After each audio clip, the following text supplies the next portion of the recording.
Dubaï, c'est ici qu'a été fondée la première banque islamique en 1975. Un système très particulier fondé sur la loi divine, la charia. Pour exister, il doit contourner les mécanismes financiers classiques.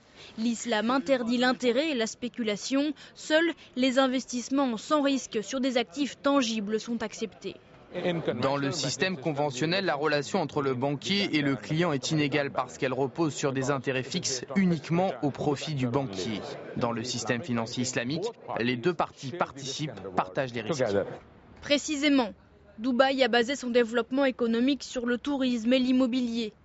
Pour financer ses projets extravagants, Dubai World, via son géant immobilier, a eu recours à des emprunts obligataires, des soukouks, basés comme le veut la charia, sur le profit et non sur l'intérêt.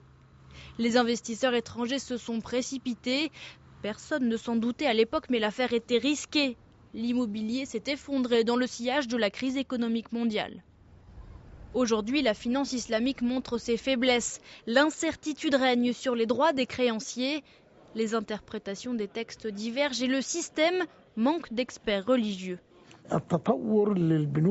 Le rythme de développement des banques et des institutions financières islamiques est très rapide. En revanche, celui des cursus universitaires ne l'est pas assez pour former assez de spécialistes et répondre à la demande. Dubai World devait s'acquitter de plus de 3,5 milliards de dollars d'obligations islamiques le 14 décembre prochain. Le conglomérat public annonce ce mardi la restructuration d'une partie de ses activités.